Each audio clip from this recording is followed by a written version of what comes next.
one night about, I don't know, just some of the things that had gone on in our communities and things that had happened, and they were kind of atrocities, but they'd been left, almost, and gone unnoticed, unrecognised, and horrible things had happened, but they'd been done in the name of leisure, almost. And it's like, well, this is wrong, and we started talking about incidents and thinking, well, nobody ever paid for that. Them guys are still going around today, and it just sparked the idea of the brother coming back after 10 years, and kind of making it's the basic bones of it, or it's a revenge movie.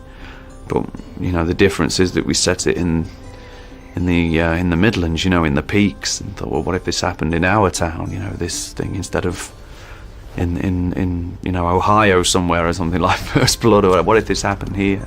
So that was the basis of it, and we wrote it in a few weeks. We had not a completely kind of full and strong screenplay, but we had about 60 pages of scenes and dialogues and things that we knitted together. But I think that the truth of it is that we come back to what feels the most honest to us in our heart, and that's where Dead Man's Shoes came. And I think we shot it in less than 3 weeks. So that was the mentality going in. It was just a guerrilla style, back to basics film, with a smaller crew as it was necessary. The greatest British film of the last 30 years, it's got to be in the conversation. It's so quotable, so intense, really hard to watch, but Paddy Considine is Britain's De Niro. He's got to be one of the greatest living actors.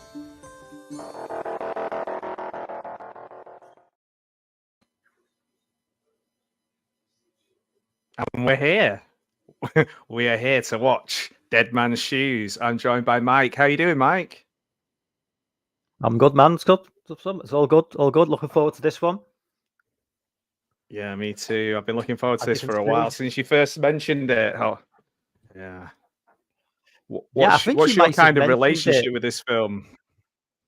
Well, Sorry, it's a bit of a bummer.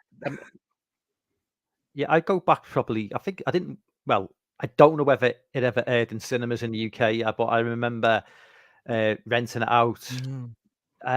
This is just at the tail end of the video store era. I think it may have even been. I may have even rented it through Amazon's. Do you remember Amazon had like a DVD on demand service where you'd rent movies and you through the post, and then you'd send them back, because this is 2004, so this is pre-streaming. Certainly this is way before people had broadband and shit like that. So yeah, I think I might have rented it through Amazon's service, and then after that I was just like hooked. Went out and bought the DVD, and a lot of my friends watched it as well. They kind of like felt the same way I did. They just kind of really, they just got it. If that makes sense. It resonated with people. Oh, it did. I think it's quite an unusual film, because I mean, I'm not from the Midlands, and you're not from the Midlands, but it's a kind of almost it does hit home, because it's kind of talking about things or groups of people, certainly like almost like a forgotten group of people, like people who are kind of not mentioned. Like maybe the Northwest's a bit more on TV now because the BBC is located in Salford, and but it used to be that it was just London. Everything was London based. When you see these things, it does feel very real. Like I always, it reminds me of of growing up in some of the places where I grew up when I was a kid, and how you just kind of see stuff, but keep your head down and keep walking and just pretend like it was just perfectly normal. And that's that feeling I get with this film. And it's like you were saying, there's like kind of like when Paddy Considine said then, atrocities going ahead in the name of leisure. And I was like, that's it. That's what this film's about. It's just like casual ruining of the week's life. It's like, I even thought about this film the other day. I was at the football, and I was just stood there on my own, minding my own business, and this guy came over and just started being an idiot. And I was like, you're doing this because I'm on my own, and I look pretty harmless.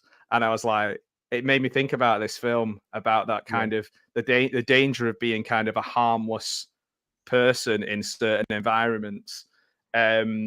So Shane Meadows, any of his other films? Are you a fan of any of his others? I was going to say This Is England. I know it's the obvious one, but it's kind of the movie that I think that was 2006, I think. Yeah, because I've got a box set here, and I'll be honest with you, mate. I've not seen it. I've not seen This Is England. I find it hard with sort of football hooliganism related films. Like I saw ID when I was younger, but like I've got this has got Room for Romeo Brass, Dead Man's Shoes, 24/7, and This Is England. The only one I've not watched is This Is England. All the series as well. I'm sure it's brilliant. I'd imagine it is. Is it? Yeah. Yeah, it's not. It doesn't hold it. It doesn't pull its punches, but it's a typical like gritty. It's a typically British bleak, especially because it's set in the 80s as well. The 80s were just like more bleak. I mean, we've got this image of the 80s. Like, look, we have this image of the 80s as like all this technical. Because we think of the American movies of the 80s, and we think of like the Miami Vice or something. Yeah. And then you look at the way the UK was in the 80s, and it's grey as fuck, and it's just like and especially the inner cities and the towns in the 80s were just in a really bad state under like Thatcher and that. So especially where I wasn't too bad. The area I grew up in, Liverpool, wasn't too bad, but certain parts were just left to rot, and it's kind of so. Yeah, like the 80s of the bin strikes and things like that, and I remember going into Manchester I'm like, I just remember going into like Manchester and just seeing rubbish everywhere, and just being like, wow, this is it felt like very Escape from New York kind of thing. Anywhere north of Swindon is a corrupt wasteland. I feel like I feel like Gareth's biased there, but that's fine. We're allowed to like what we like, even if Gareth does make Northerners. So. Yeah. Oh man. Well, that's okay. I'll take people on a case by case basis. So Shane Meadows, we've talked about the kind of the background for this film. Don't want to give away too much. But for people maybe watching it for the first time, and A Room for Romeo Brass is kind of a really good one as well. Like kind of a bit more, there's a bit more humor in there. It's still got some sad bits in it, but Paddy Considine's amazing in that too. Bob Hoskins in 24/7. There's LeDonk and Scorsese. I don't know if you've seen that one, the rapping one that he did. That's really good. There's a rapper called Scorsese from Nottingham. And it's him and I think Thomas Turgoose. No. LeDonk is Paddy Considine, is his tour manager, and he's basically just the worst tour manager in the world. It's mainly improvised. It's really funny. And the other one, Somerstown, is a good one. That's one. That's one I need to see. I've seen the trailer for it. It looked interesting. That's good. The kids in that are really good. The kids are. Yeah, he's in that, and then I think, and I know that I just saw that today. Actually, somebody recommended online the what's it called? Gallows Pole, that he's done like a TV series, the Gallows Pole, and I didn't realize that was Shane Meadows. It's passed me by completely. Whether it's like sounds a bit like a kind of Witchfinder General kind of thing. Yeah, I've not heard of that. No, I literally just saw it. Came up today. It said best things from 2023. I was like, well, I've managed to almost get through 2023 with it. Missed it completely. So, I think it is on Pluto in the US and the UK, and I think I saw it on Tubi. It's on Amazon, and like I say, I've had this box set now. This is back when I was just started buying box sets, and I still haven't got around to watching This Is England, which is shameful. People are just coming on now. Like I think a lot of people coming on and saying how much they like this film, or certainly they're gonna give it a chance. That's nice. That's cool. Yeah. It's nice that Jamie's here. Congratulations, Jamie. And John, what's that? Speaking of Revenge, John Woo's silent. So, Yeah, it's supposed to be interesting. It's supposed to be very silent, John Woo's Silent Night, like in the sense of I don't think there's going to be a lot going on in terms of dialogue, which is probably what you want there. Oh, you've got a visitor. You've got a Springer. Yeah, Springer Spaniel. Yeah, she's not as young as she me used too. to be. So Me too. Oh, yeah, bless she's her. nearly I've 12. got So Springer. She's the yeah, mine's 7. She's currently just in a big circle downstairs, hating this weather. She's too soft for it. She can't handle it. So, right, without further ado, let's cue up the movie and watch this amazing film, and we'll chat a bit more as we go through it, I am sure. So, are you set up and ready to go? yeah, I've got it on Prime on my phone. So Me too. Yeah. I was going to watch if it I watched it on downstairs, and then I thought, well, if I watched it on the TV, my neck you'd see the back of my head for the entire film. But it's better to watch it on the phone. It'd be like wrestlers when they're watching a match on Raw and they're stood in that really weird position where they're watching something and it doesn't look real. Right. Okay. Yeah, congratulations, Jamie, on your horror YouTuber of the month. That's amazing. Oh, congratulations. Well Jamie. done. Yeah, that's as the kids say, that's sick. Right. Okay. I don't even know if kids do say sick anymore, to be honest. They probably don't. They're probably 5 generations away from that. Right. Okay. I'm ready when you are. So, shall I count us in? Yeah, you can do. 3, 2, 1, play. There we go. A bit of buffering on mine for some reason, but now it's going. So Film Forward involved in this movie, which I completely decided forgot about. to rent it and save myself. Yeah. They back when Film Forward were genuinely putting money into things. I don't think that's really what's happening at the moment. And the same with the BFI. I don't think that there is anything going in until maybe after films have been made and are probably proving to be relatively successful. So yeah. Snazzy. Yeah, snazzy would be a good way of describing it as well, man. Sick. Do you like that? Hey, Sean like McManus is with us as well. I've mentioned him. What's up, Sean? Yeah, I do like the opening. Great tune as well. That's cool. Yeah. Yeah, it's a good kind of eerie, folky kind of sound. Yeah. I need to get the subtitles on here actually, if it allows me to.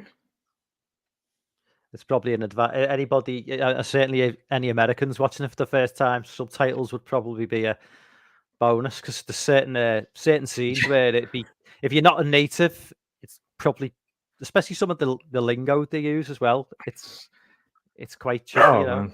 Yeah. But it's quite unusual, isn't it, when to hear like a Midlands accent in a film? Really, you don't hear. Yeah, you're more likely to hear like. Well, it's very. Yeah, I mean, it's quite sort of. It's not like sort of Nottingham accent, I think, like sort of like East Midlands rather than like West Midlands, because West Midlands is it's quite soft, isn't it? Yeah. It's quite a soft accent. It's like a friendly. It's like a naturally friendly sound. Yeah. Even when you're threatening someone, as we'll see later on, even when you're threatening somebody, it's like there's always a kind of calm mate sound to it. Yeah. But I think Paddy Considine's from. All Brits sound funny. Yeah, Paddy Considine's from. Is he from like around Matlock way? I think this is where it's filmed around. Yes, Matlock. I think it is.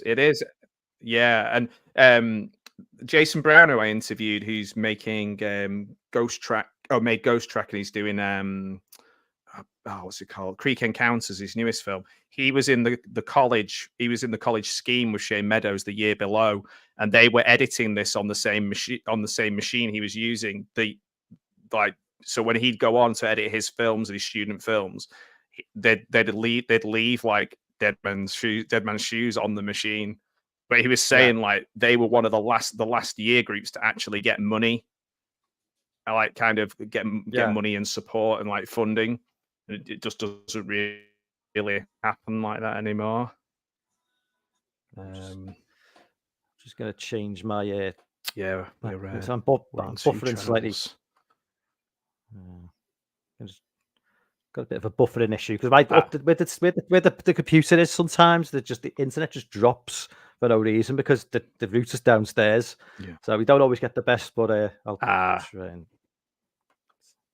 Yeah, I do need to check out. People are saying like I need to check out This Is England. It's one of those things because I had a friend who he wanted me to watch all those like ID and all those ones with people going undercover as football hooligan kind of films, and like it just tired me out, and I was a bit like I'm not sure I want to watch another one, but I'd imagine there's a bit more heart to it with I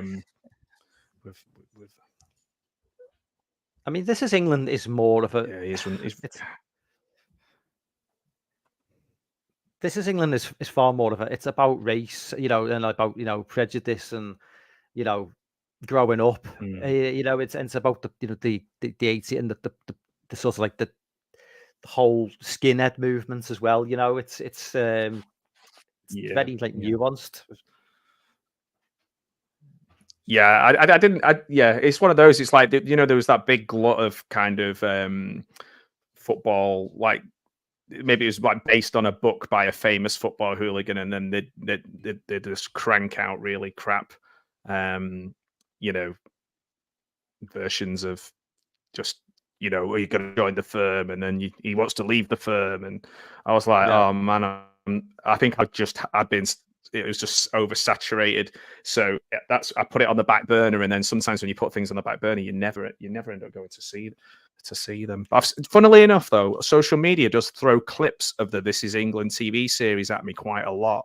So I've seen quite a lot of clips from the TV series, which is weird. The fact like the sort of final 10 minutes of the last series is like really sort of heart wrenching. I will say everybody's because it carries on. The characters from Stephen Graham's in it from the movie. The guy, right? Oh, the main sort of like protagonist one of the main protagonists in the movie. He's in it as well. So it's like definitely hard. Have you got a timestamp? Because I've just managed to follow a through line kind of thing. What? I'm on 5 minutes 20. Okay. 5 minutes 22, 25, 26, 27, 28. 5 minutes 30.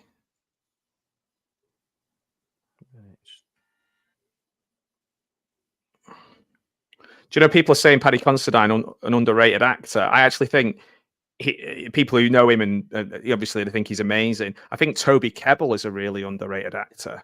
Like, there's not many people could do this character. He's unbelievable. Well, he went on to Hollywood a few years later, and I think he did like it was either the Godzilla movie or the King Kong movie. He did like two big budget movies. He was in two actually. He was in Fantastic Four as well, wasn't he? Yeah, but he's never kind of like kicked on the way I thought he would. I don't know if it was... I saw him in a play, and he was really good.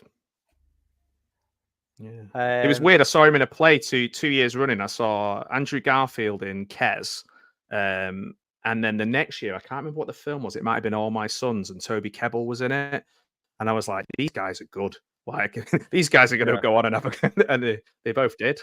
Well, Toby Kebbell's actually the bullied this guy kid. Pisses me off. Have you seen Wilderness from 2006? About the bunch of like the kids who go to an island. It's a decent horror movie. It's who's the guy who's always the guy he's in everything. He was in one of those hooligan movies from the 90s. He's in Dog Soldiers, like the British, the main guy, like the head of the team. Pertwee, Is it Sean Pertwee? He's in it. Yeah. He takes a bunch of like delinquent kids to an island off the coast of Scotland somewhere, and Toby Kebbell plays like one of the bullied kids. He's not with the bully kids, but he's one of the kids who's not totally evil. But there's a killer on the island, and shit goes down. Yeah. It's a really good film. It's got the guy from Kiddlehood, Adam. Oh, what's his name? That sounds good. The guy from the Kiddlehood and Addlehood, Adam Deacon. He's in it. Oh, Adam Deacon. Yeah.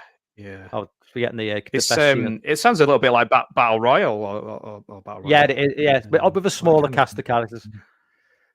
We're just getting the it might be about 10 seconds behind you, but just the fuck you cunt. Love that scene so much. He puts so much venom amazing. into He's it. so good.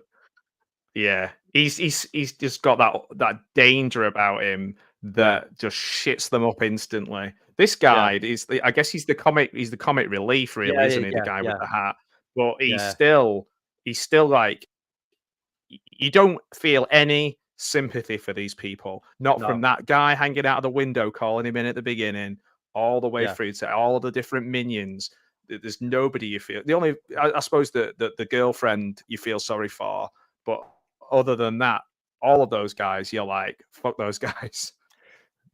I mean, from the off as well, it's clearly like a real low level operation. This is small town drug dealing with like apart from Gary Stretch, they're not really to be taken seriously. You don't look at these guys and think these are hardened gangsters. Gary Stretch looks the part of a hardened gangster, but even he is basically a small fish in a big pond. You know, these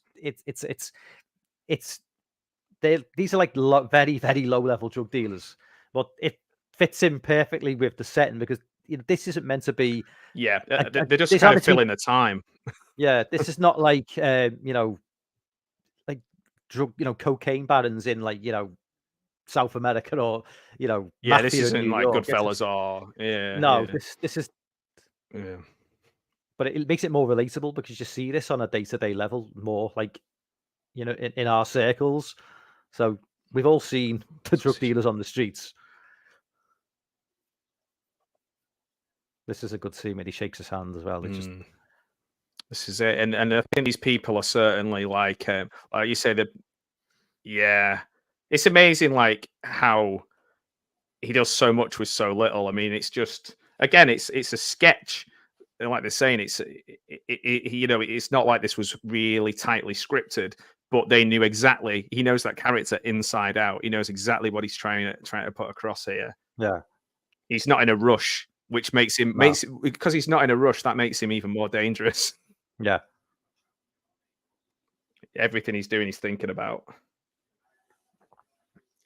These guys, I love this. Oh, geez.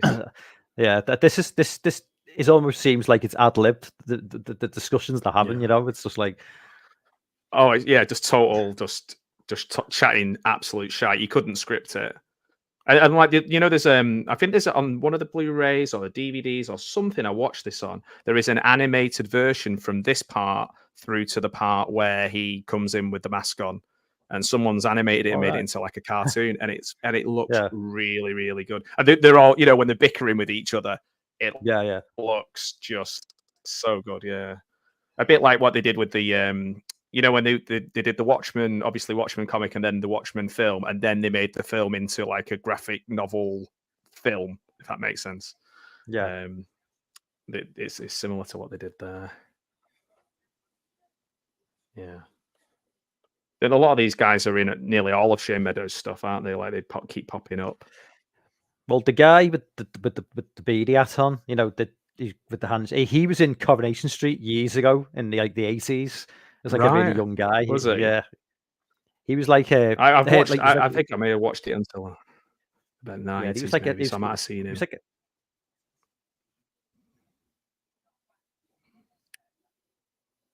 What was it? Was he like somebody in the garage or something? Yeah, he was actually. He worked for Kevin. All right. What a guess. Yeah, like Grease Monkey. Yeah, it's mad that you can kind of see that they're just cast certain people, certain types, and just replace them ad nauseum. The guy you got your on the HP left, sauce and your bong on the table. The guy on the left always reminds me of Finchy from The Office. Yeah, he's got that similar sort of voice as well. Yeah, like Ralph Ineson. Yeah. Was it Dash Sondero? Yeah. That guy's just like used for like so many TV adverts. Is that with that voice? It's just done countless. Yeah. And when he's in the Vitch as well, the Vivitch. Yeah, yeah, Mhm. yeah. The This is flashback it's scenes. so disturbing. These flashbacks, aren't they? It's dead simple, you know, the way they kind of. In fact, it looks quite simplistic. The grainy stuff, like watching it back now, it didn't stand out to me at the time. Now it kind of looks very much like we'll whack a filter on it, but Yeah, you need this to know what's going on. But yeah, they're just taking advantage of him yeah. so much. It's just so there's just so like lack of human, you know, Decency. any sort Yeah, of human decency. There you go. Yeah, exactly. Yeah, yeah. And he plays that vulnerability so well, doesn't he, Toby yeah, Kebbell? yeah, Apparently, he came to the what do you call it, the audition fully in character, had it in his head what he wanted to do, like just totally set from the off. And he was saying like Jim Meadows was like, how could I possibly consider anybody else? yeah, He's got that squatty haircut as well, hasn't he? Like Paddy yeah, Considine. It's just yeah, literally, it's all been shaved off, and it's just coming back all at that same. Like yeah, like anybody I know who's been a squatty, like they've always had that haircut at some point. yeah. He's not like a huge muscly guy or anything, but it's not like this is, you know, It's not First Blood or really. something. Even though having said that, First Blood isn't Rambo, is it? Yeah, You know, it's First Blood's but probably closer to this than it is to it's the more later it's a ones. more it's more like a state of mind, isn't it? You know, if you give off the impression that Yes. you're deadly, that's all it takes. I remember a great saying. Yeah. I think it might have been He off a doesn't need TV to advert. show. He doesn't need to outwardly show him. I remember a saying. I think it might have been off an old TV advert. It's presence is a funny thing. If you have to prove you've got it, you probably never had it in the first place. And it's one of those things. You've either got it or you haven't. And Yeah. you know what I mean? It's like the character he's playing. Yeah. It's just effortless in it. You know, it's like he doesn't need to show with his Oh, yeah. muscles or it's just the way he carries himself. No, it's interesting because he plays off against Gary Stretch, who's like Xbox male model, Yeah. all about outward Yeah. looks and outward kind of, you know, strength. Whereas who would you say is the most dangerous? Yeah. I mean, Gary Stretch does it. Gary Stretch isn't by no means a great actor, but he does the role well in this because not much is really asked Yeah, of him. He he's doesn't good. really have to. It's not really a role that requires him to be the greatest actor. He just needs to look imposing and have that air of menace about him. But you know, I think Gary Stretch would definitely struggle with something. You know, maybe something like a comedy or something. I don't think he'd be able to pull it off. Yeah, it's kind of the. I mean, he's probably. I don't know. I was going to say, is he better than somebody like Vinnie Jones? Probably yes. Or the bloody juggernaut, mate. You know, it's like that's all he has to do, isn't it? Like... Well, actually, I watched Vinnie Jones in The Midnight Meat Train not too long ago, and that's a role where he just needs to speak. I've been meaning to see that. Yeah, it's a good movie, actually. I had not seen it, and I'd heard people talking about it for years, and I really enjoyed it. But like Vinnie Jones doesn't say anything. Funnily enough, it is on my list. Look at these guys dancing about and prattling about. It's like almost like a proper student gaff as well with the posters on the wall. You've got like the 1966 World Cup. I'm sure I had that 1966 World Cup poster up in my digs. It's just that these guys literally are in that period of their lives for the next 30 years. Yeah, it's not. They're like sort of like they're in the like early to mid 30s, and like, you know, like 10 years too old for that sort of behavior. But yeah. So I was going to say, Bradley Cooper. I was going to say Bradley Walsh. Bradley Cooper's in that Midnight Meat Train, isn't he? Yeah, well, I didn't know. I went into it. I was like, "That's Bradley Cooper. What the hell?" It's like because I thought he'd already done Hangover at this point, and he hadn't. I think he did Hangover a couple of years after this. Right. So I think the Hangover. Because he did a load of studying. If you want to see an early clips of him in the New York Conservatory, like asking questions and stuff. If you want to see a really early Bradley Cooper movie, which nobody ever talks about, which is a really good early 2000s movie, is it My Little Lie, which is from 2002. It's kind of one of the first. It's one of those movies that taps into the whole snuff movie vibe, and like early internet technology with cameras everywhere. It's really, really good. Yeah, My Little Lie from 2002. I highly recommend it. Yeah. Yeah, Bradley Cooper must be one of his very first roles, I'm guessing.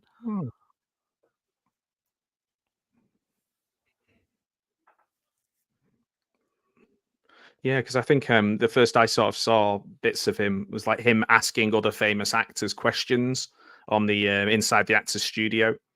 Yeah. And he was just kind of like building up and just like trying to learn his craft. But obviously, then Hangover just blew up. It's mad how popular that film was, and how like I don't think it really stands up. It's not like I don't think I could sit down and watch it now and I would be laughing my head off at it. I think things have mainly moved on. Like I don't know.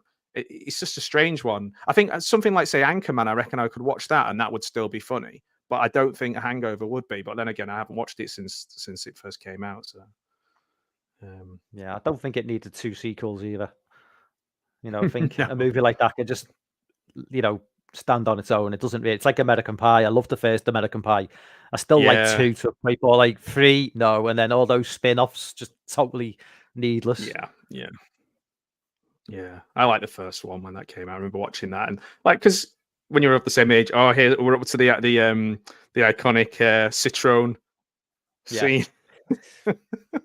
What a perfect choice of car just to make them look ridiculous. Well, that's the thing, isn't it? It's like you've got this the menacing aspect of Gary Stretch's character, but in this tiny little clown car, and you're thinking like, why are they? It must have been intentional to use that car because even small town drug dealers are driving around in like Audis and Range Rovers. They're not driving around in Citroen CV5s, whatever they're called.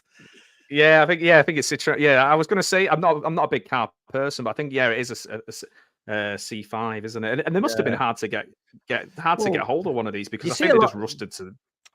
Well, you see, I've not seen them since the 90s, and you know what I mean. Yeah. It's like by the 2000s, yeah, they were. Don't remember seeing a single one. Yeah, it's like Fiat 126s and Fiat Pandas and stuff like that. You don't see them anymore. I think they probably all just rusted. Oh, here we go. He's in his clown makeup. And the fact that they're too scared to tell him is just a brilliant little touch. And he's still doing the big man,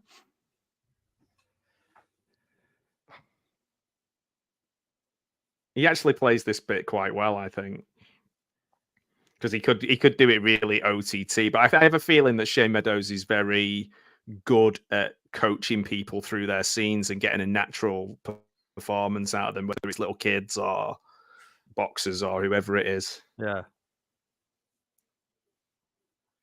The way that Richard talks to him is a perfect balance of someone who is fed up with his at times and frustrated and irritated, but he's my brother, like, and I love him, but I'm allowed to be a bit of a sort of get a bit frustrated with him, but he's my brother, and you get that closeness, that bond with them.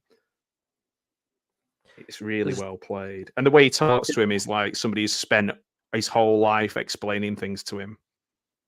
Did you obviously at the scene you've got him in the background stood there with his back to them, and it's like he's clearly visible to them, but they don't acknowledge him, and he doesn't. Shane Meadows doesn't really try and hide it's not really a shock at the end of the movie, with what happens, the so-called, because it's fairly obvious from going through the film that he's there in full sight, and they don't mention him. It's just especially when you watch it. It's not like massively important. Yeah, it's not like it's this, somebody's going to walk to the cinema and ruin it by telling you in the queue outside. Like it wouldn't change the film. It's not like, say, I don't know, Sixth Sense or something where people are like, oh, I can't believe it. Yeah. Spoilers for Sixth Sense if no one's seen Uh, it.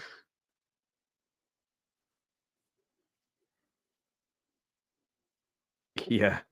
Detestable Irish's Bradley Cooper. There was a Limitless TV series. I think he was in the pilot for that. And then a different guy took it over. So he's got Enter the Dragon poster behind him as well. It's like, it is proper like testosterone boy style decor in the yeah.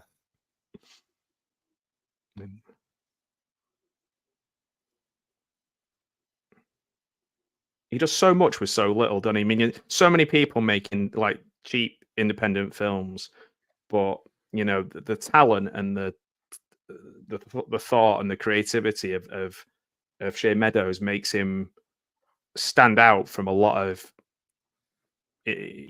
similar budgeted films. I mean, do you know what the budget was for this?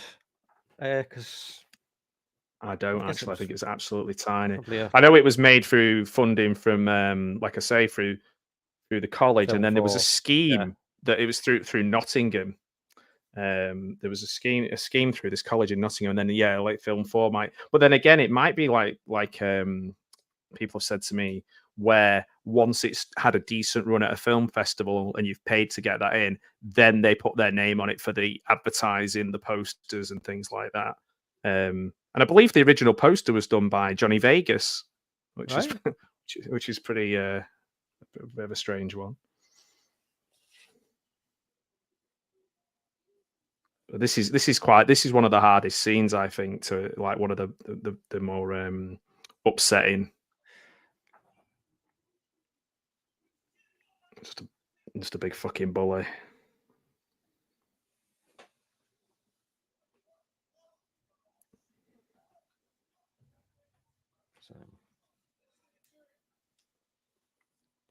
So have you got a timestamp again? My bloody buffered again. Yeah. I'm on 20. I'm just coming up to 25 minutes in about 3 seconds.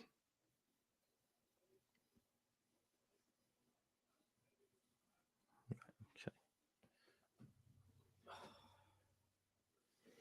I don't know why Amazon Prime would be buffering. It's just like annoying.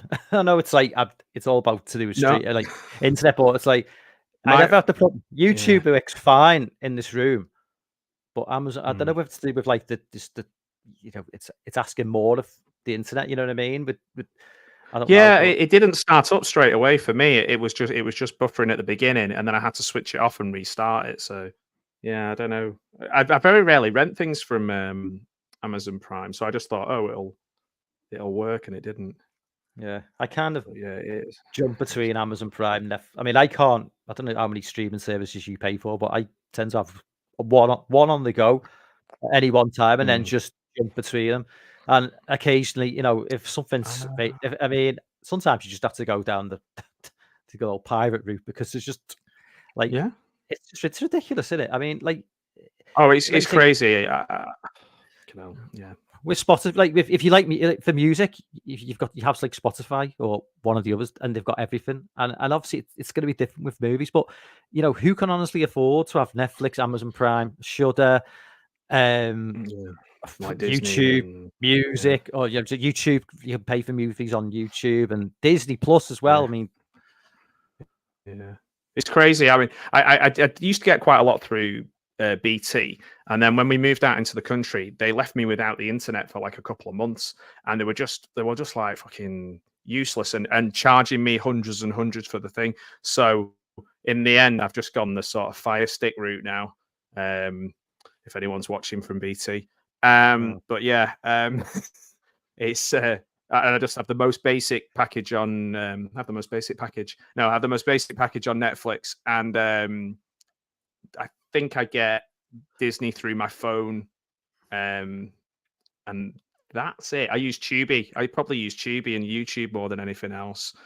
Just put a VPN on and watch Tubi. Yeah, because everybody, all the American YouTubers always rave about Tubi, and I'm like, oh, we can't get it in the UK. It's just like, I mean, we get. I don't know if you ever got on if with your smart TVs and that, they have like Plex built into it. Yeah, Plex and Pluto, and you get there's like 99% utter crap, and then there's this 1% is like decent. If you can put up with the you just got to put up the adverts. The adverts is a major headache, but I was wondering, do you know, I was just thinking that, he's got the jacket with knob written on it and the spray painting. I wonder if somebody kept that. I wonder if that somebody has that jacket. Shane Meadows has probably got it somewhere. He's got that, the knob jacket. Yeah, this is probably the worst of all the things they do. Tournaments is probably the worst one now. Yeah, with that girl, and it's obviously she's just a piece of meat that they, throw around. It's just a bit of his property. Everyone's his property, really.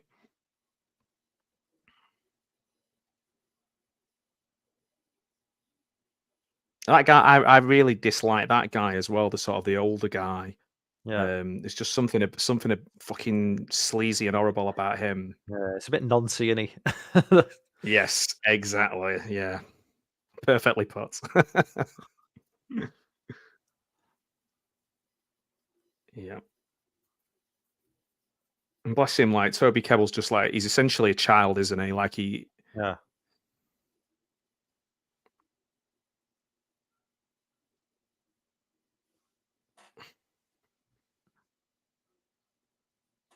And it's like, what are you getting out of this is just kind of sport. It's just sport. It's just their sport. There's no like big payoff or it's just filling an hour of their time or whatever. Yeah.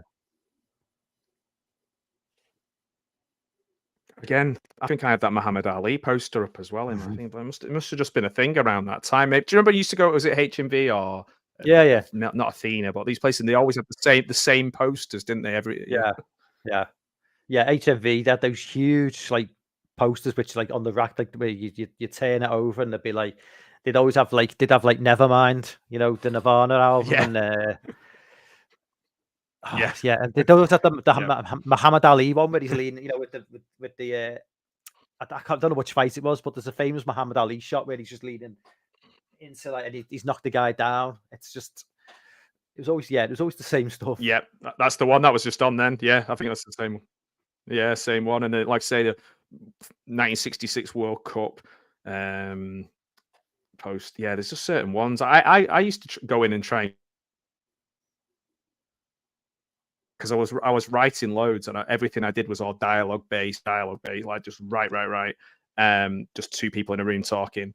That's why I quite like Shane Meadows, to be honest, because I thought his dialogue was really good. And I went and got the Dogma poster and Chasing Amy and Mallrats posters.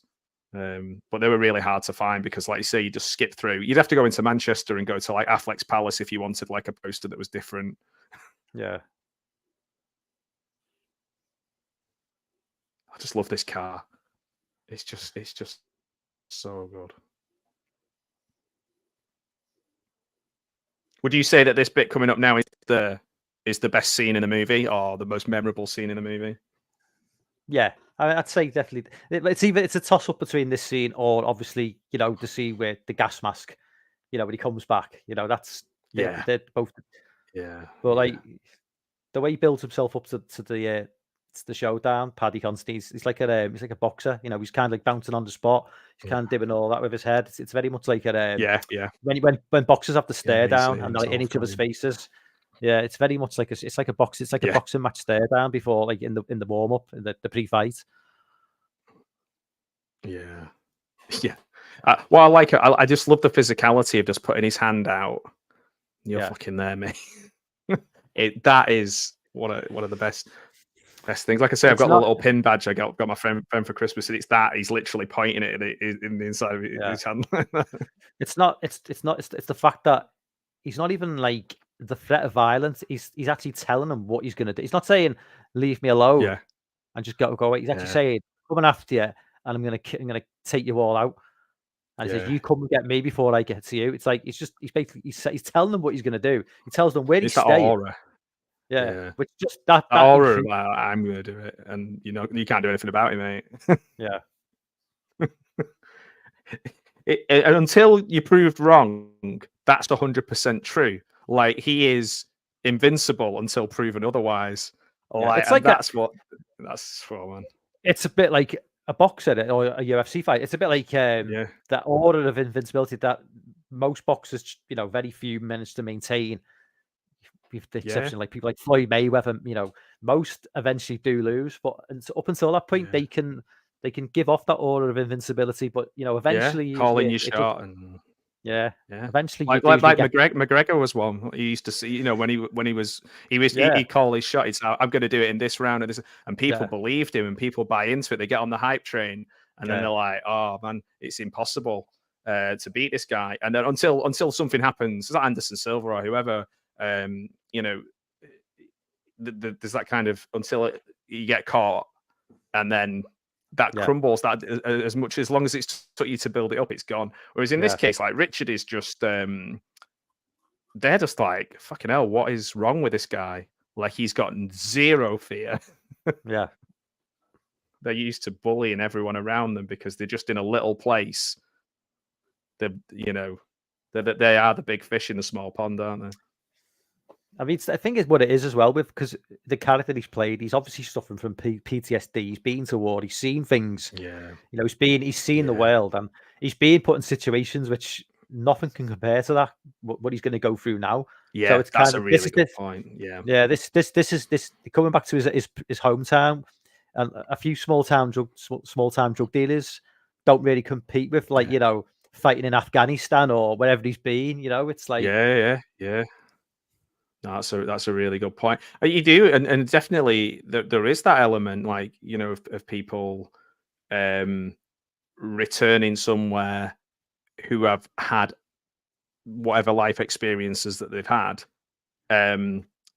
You kind of he's outgrown it, and yeah, he's got no desire to be friends with them. He's got no desire to get anything from them. He doesn't want anything.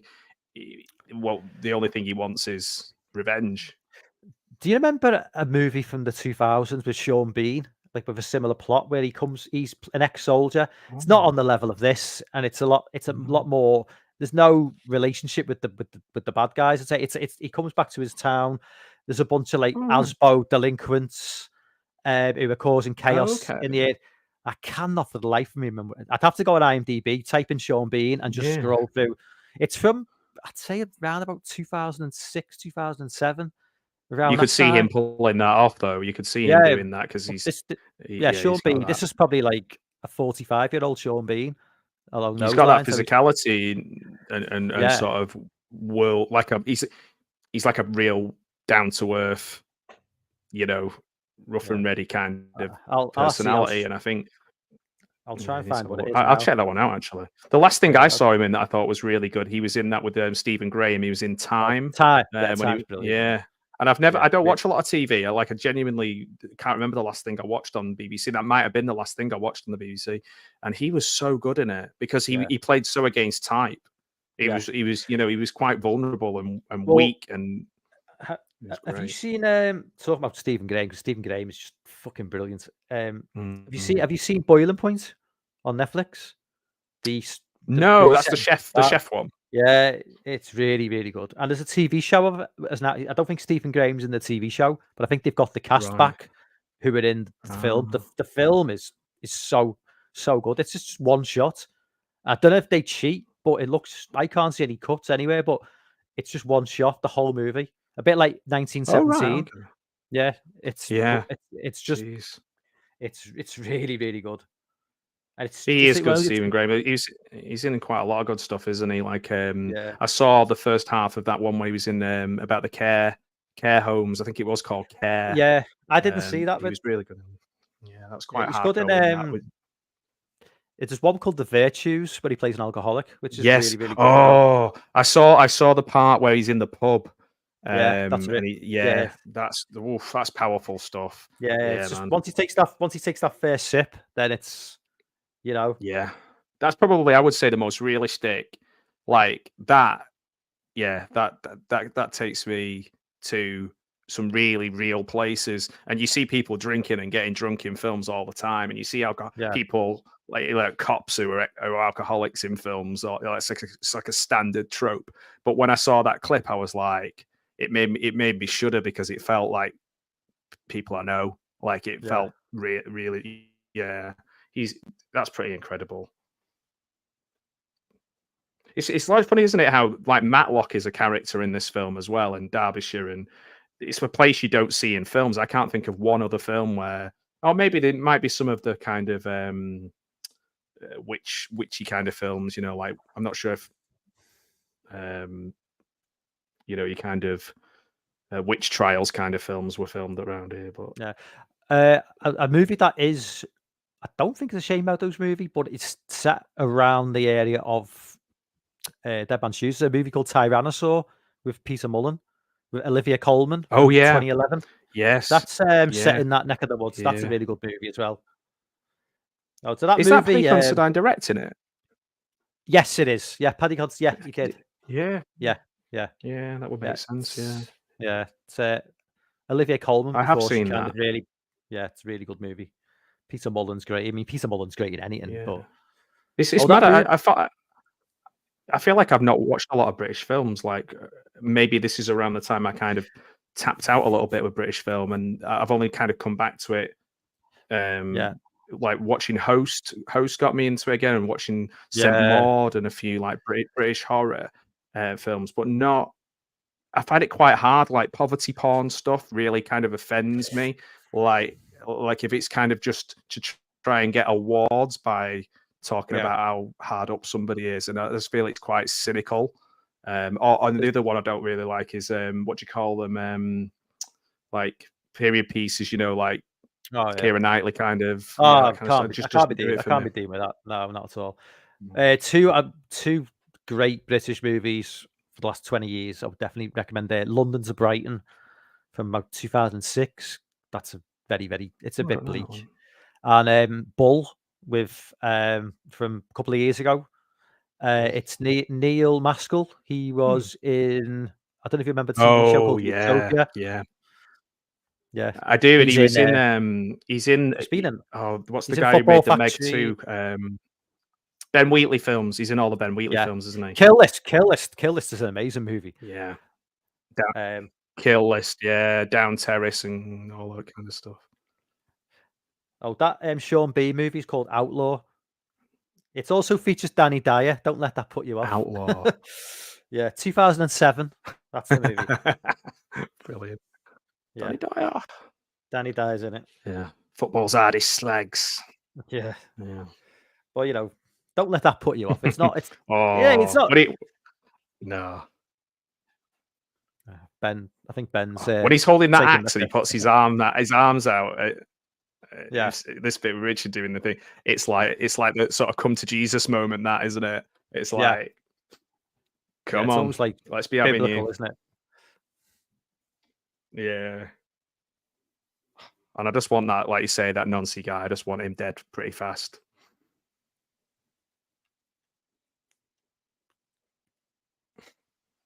Oh yeah, Saltburn. Yeah, do you know what I think in terms of British actors? Barry Keoghan, he's so good in everything. I used to watch Love Hate, the Irish gangster thing, and he was in that. And yeah, and then he was also in one called I think it's called Calm with Horses, or Good with Horses with Cosmo Jones. That's amazing. He's good at everything. Calm with Horses. He was in and what's the other one? What's the one with Colin Farrell? What's the one with Colin Farrell? Oh, is it? What's it called now? Oh, I can't remember. I know which one you mean. He's like Colin Farrell's like a psychiatrist or something, or is he like he's like a problem? He's a problem kid, isn't he? He's like fucked up. Yeah, he's Colin Farrell gets drunk and kills his dad, by accident, and then he kind of. I always get it mixed up with A Cure for Wellness. It's one of those long. Sacred Deer, The Killing of a Sacred Deer. That's it. Yeah, he's amazing in that. He's one of the few where he's got that sort of power that somebody like a Paddy Considine's got in a different way. He's a different character. He's more vulnerable, I guess, in lots of ways. But it's that really incredible. I don't know, like going back to somebody like, say, Richard Harris, or somewhere where they can just tap into something that maybe other actors can't. Well, he's not like he's not really had that upbringing of like, you know, you expect from an actor as well. I remember watching they were doing interviews after Dunkirk with Christopher Nolan, and they had the cast, and the cast are all like kind of well groomed, you know, posh, Oh, good yeah, posh he's in the boys. Joker as well. And Barry Keoghan is just like, he's just looked like he's like a kid from a council estate, because that's what he is. And he's just there with his like trackie on, you know, just looked like he didn't want to be there. Yeah. Where the other Yeah, like the yeah. actors are all like sort of, you know, all la di da and all like plummy accents, and he's just there, you know, like sort of like he Yeah. should be stood outside an off license selling weed or something. Oh man, he is so good, and like Killing of the Sacred Deer, because I'd watched The Lobster and a few of the other films before that, and I found them a little bit. They just left me lacking. But I think he and Colin Farrell, to be fair, and all of the characters in it, they're all really really good.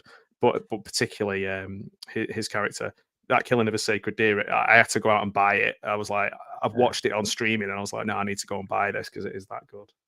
I've not seen it, so I'll have to check it out. Yeah, it's brilliant. It is brilliant because, like, The Lobster, it is a particular way of talking. It's a Greek guy. I can't remember his name, the director, but if somebody knows in the chat, a particular way of like stilted talking, emotionless, robotic talking that doesn't quite work. But because Barry Keoghan's character is so dangerous, it works with him in a way that doesn't with some of the other actors. This bit where they're sat back to back and they're talking about, you know, things that have gone on when they were kids or when he was a kid and stuff like that. It's heartbreaking stuff. It's the most simple dialogue. But they are so pathetic, these bad guys, aren't they? They're like, just even, it's a bit like when out of town people are in the country and they're just wandering around and they look very, I don't know what the word is, like fish out of water and soft, and like they're worried about getting mud on the shoes, kind of thing. That's probably what people think about me really around here. So, wait, are you from Stockport originally? You say, yeah. So Stockport most, and then I moved up to Bolton, worked in Bolton and Wigan for about 14, 15 years, and now I'm up in Cumbria. So a big change. I was going to say you snowed in. No, but there's most of the roads are closed. Yeah, I was going to say. Yeah, seeing the traffic reports. We're kind of waiting to see if any of the schools are going to be closed tomorrow. But it's just the road. It's just like, because we're about 40 miles away from the M6, so the parts of the M6 are closed, but that wouldn't make any difference at all. But there's just little bits. There was a few accidents yesterday, so we'll see. They put some, because we're just down the way from Sellafield, so they're talking about maybe some people who are traveling in not coming in tomorrow. So I don't know. We'll see about how that goes. See, if you hear the sirens, you'll know why. We just barely get any snow where I am because we got the Pennines, because they always say the Pennines block the snow, so we get like an inch at the most, and that's it, and it's done for the year. And we haven't had any, because whereabouts are you? In Liverpool. Oh, in Liverpool, in Liverpool. So, because I was going to say, if you're like kind of sort of New Brighton way or that sort of way, you've got like you're not going to get much in the sort of beaches, are you? But then when I went out on our beach, because I live literally just opposite the Isle of Man, so like the beach is outside like 100 yards from house, and I was like, I've never seen snow on the beach before, but I did yesterday. Yeah, I'm kind of like right in sort of like Beatles territory, you know, like. Oh, cool. Yeah, so like Penny Lane's like a sort of 10-minute walk, 15-minute walk. Like, sure, it's everything like Beatles related. It's kind of within like 15, 20 minutes, you know, like walking. So like Strawberry Fields, Penny Lane, Lennon's house, cool. McCartney's house, all that. Oh man, that's my like. Yeah, I'd love to go to all those places, because I've been certainly. Like I said, I'm a strange person in the sense of I'm not like a massive Beatles fan, but I am a massive Paul McCartney fan. And I with the I bought a few of his books, and some of the recordings of the book about the lyrics book, they've recorded it and made it into little short podcasts. So they're really good fun. They're just talking through them all at the moment. The guy's a genius. Yeah. Oh, okay, Jamie. Yeah. So we're getting a bit of snow over here. Not just over here. What have we got? Yeah, not happening in Texas, I don't think.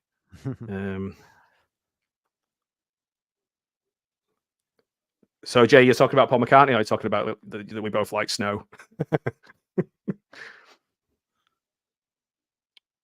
Yeah. I had a good time watching Uninvited with Larry last night. A little bit more of a silly film compared to this one. No. This one, it does have its Yeah. humorous moments, but you wouldn't say that this is quite good. I've never seen Uninvited, but I've watched. I don't know if you watch Good Bad Flicks on YouTube. He's like YouTube's quite. He's got like no. Yeah, he's got like 300,000. So he's one of the bigger. Like he covered Uninvited years ago. So I watched his video, Okay. and he kind of pokes fun at Right. it, but yeah, I've seen all the Yeah. funny scenes, you know, all the best bits from it. So good. George Kennedy's in it, so it can't be all bad. You know, it's like Yeah.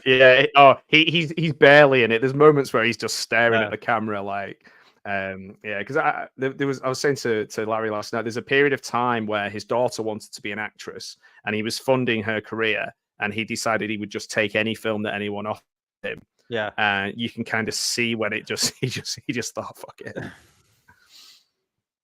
Yeah, he did a movie around about the same time called He did a movie around the same time called The Terror Within, like a really cheesy like monster movie from like the late 80s, which is like highly recommended. It's small budget, but it's one of those movies from my childhood. It's like Grizzly as well. I think he did Grizzly, didn't he? Did he?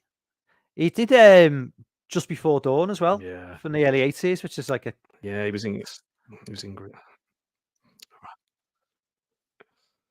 I do like watching my bad movies. So I watch I watch the riff tracks, and obviously I was sort of brought up watching Mystery Science Theatre. Like, just watched it religiously.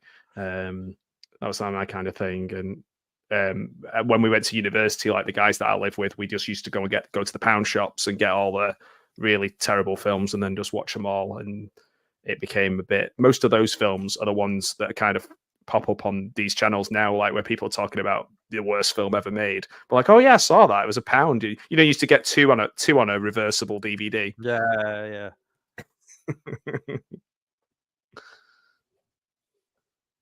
Okay. Get a bit of snow. Weekend or two in the winter. I was meant to be doing Chop and Mal with Dave from Savage Zombie Reviews. I had to cancel for just clashed with something else, but Chop and Mal as well. If you've seen Chop and Mal, 1986. Yeah.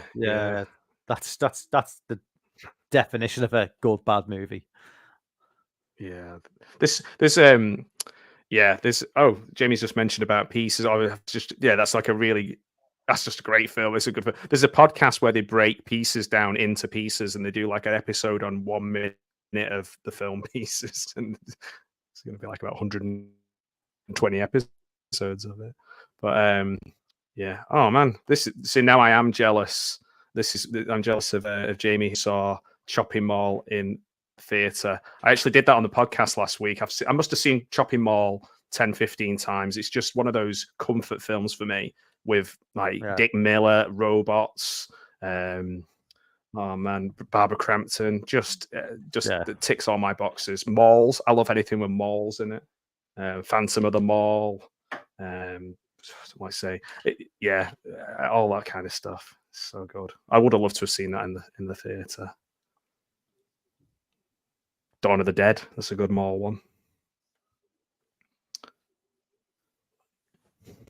So we're up to the part now where he's given them all the hallucinogenics, and they're like all over the shop.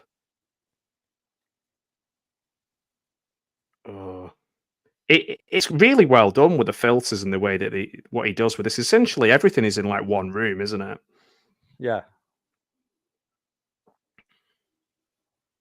And then obviously there's the bit where it shows ultimately how it all went, and then it intercuts some of the things that happened to them when he was a kid as well. You see like different relatives, and Did you see this? Like, Did you like towards like obviously the final third? They introduced as like the final, the guy who left the gang, and it's like I didn't see that coming when I first watched the movie. I was like, I didn't know it was going to go there. I just thought it was going to.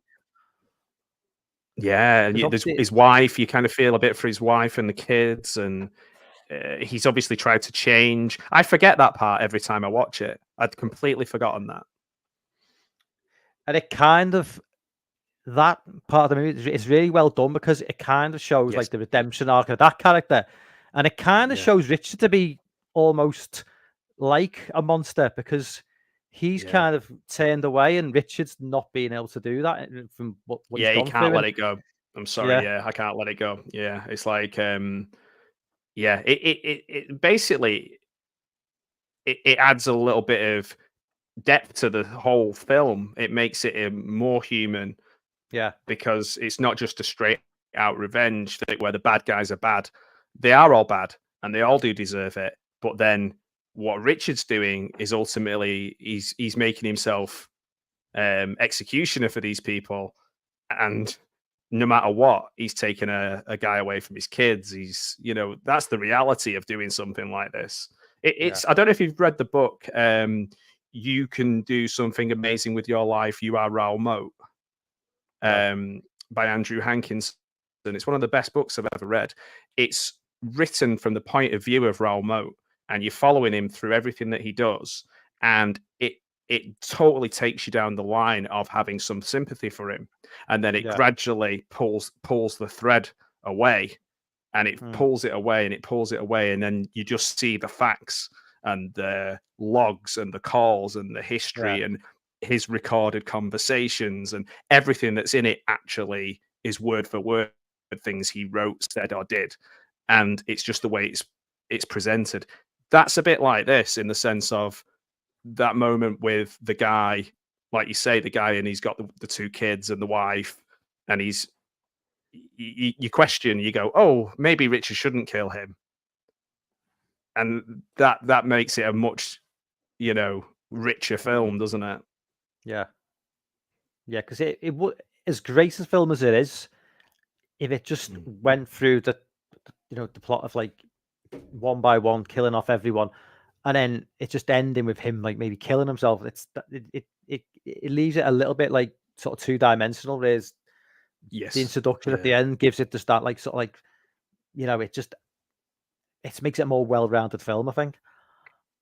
Yeah. What do you think of Get Carter? Because I'm trying to remember if there's moments in Get Carter of anything where it gets deeper than him just getting revenge. I've not seen that movie for about 30 years. I can't remember either. Yeah, I just remember some of the quotes. I remember some of the scenery, and I just wondered if it had that element to it. I probably didn't. That was like, obviously that was way before my time in terms of the year of release. It kind of wasn't really something that I remember watching it years ago, but I never really thought that much of it. But I think it was just the time I watched it, and I think because it was it's not something I grew up with as a kid, so I don't think I really went into it with that much respect, if that makes any sense. So I kind of went into it not, you know what I mean. It's like no, I know it being a movie. You know what I mean? It's like me taking a movie now from like 10 years before the birth of like my son now and say, watch this. I could show him The Predator, like The Predator from 80 said. He might go, this is crap. And I'd be like, this is a classic. But you talking about, he goes, well, yeah. And it's hard. It's, you know what I mean? It's one of them sometimes. Yeah. Because when you experience it, you're open to at that moment. And that's why sometimes revisiting things after a massive period of time, you go, what did I see in this? Why was I into this? Yeah. Because you've changed, you've grown, and probably for me, the films I watch now are 9 times out of 10 much worse than the films I was watching when I was in my teens and 20s, because what I was doing, I was following the kind of guide of, I want to write films, I want to work in film, I need to watch this film, this film, this film, this film. These are the people, these are the filmmakers I need to watch. Bergman, I need to watch Orson Welles, I need to watch all those things. As I've gone through more towards horror side of things and B movies, I'm more likely to sit down and watch a 4 out of 10 movie about, I don't know, something like, I don't know, Terrorvision, or no, I'll give Yeah. that 6 out of 10. But just something daft, or like a full moon movie, that I am to sit down and go back and watch, I don't know, like the latest, I don't know what, like I'm more than I am to say go and watch Oppenheimer or something like that. Yeah. I mean, we've all done that thing like as in the past as well, where we've watched an old movie which was like way before we were born, and we've been told it's a classic, and then we've been asked about it. People say, "What do you think?" And you go, "Yeah, yeah, really," and you think to yourself, "I really didn't get it, or I really didn't I like it," didn't get it. and Yeah, you've kind of gone, "Oh yeah, yeah, really enjoyed it, yeah," and you're thinking, like, it's like when everybody says it's an amazing movie, and you think, I just thought that was a bit crap, and I didn't like this about it, I didn't like that about it, and a lot of the time it's just down to the fact that it is maybe just a little bit. I mean, a classic movie is a classic movie. It doesn't matter how old it is, it can. But I honestly believe that some movies are just too old for me to get.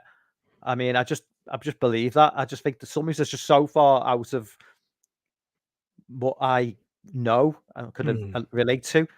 I could never, like, I know people say Nosferatu is a fantastic but yeah. that's just I couldn't sit there and honestly say I'm really enjoying. I just couldn't. I've watched it Yeah. and People use Nosferatu with me a lot, actually. Yeah, because obviously it's silent. It's over 100 years old. That there's not like a lot of action. It's one of those though. I maybe as well. I definitely. I don't know. It's a funny one. I can totally understand why people don't like it though. Like, do you know what I mean? Like I'm not one of those people where I'm gonna go, oh, you need to go and watch Citizen Kane. It's the greatest film ever made. I've seen Citizen Kane loads of times, and I had to watch it and study honestly. And it's one of those films people use as a point of like, oh, it's not Citizen Kane, but it's a great film. It's a good film. It's like an 8 out of 10 film, but it's not a film I'm going to be rewatching as much as I've seen Shopping Mall. Yeah, I think. Well, the thing is, like, yeah, I'm just a guy who just watches films for fun. Like, I know you've probably looked into it far more than I've.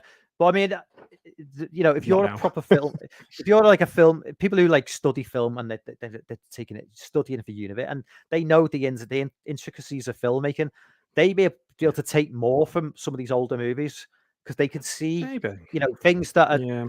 Where I'm just like. I don't know, man, because I think you're actually probably at the advantage to be that. Because when I did film criticism as well at uni, and what I found was that the more I learned about film criticism, the more I realised that everything that a film critic does is so standardized that you're getting away from your love of film. You're learning. It's just like learning to fix an engine on a car. Like it stopped me being as much of a film fan. And like I think that being a fan and like proper fans are probably the best reviewers, the best people to listen to, give you the best recommendations. Just people who genuinely love a movie and can explain it really well, like yourself. Whereas I wouldn't. Like sometimes you look at something and it's just like like Sight and Sound. I used to have a subscription to Sight and Sound, and like. They make it sound amazing, but then you sit down and watch the film and it doesn't equate to what's actually on the page because I mean, I think the problem as well with like you just love. It's like I say, it's good to love a movie. Just love a movie.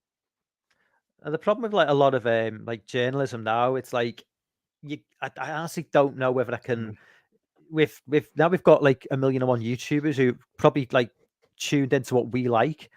And we know we're on the same page as them. When you start following people on YouTube, you subscribe to them.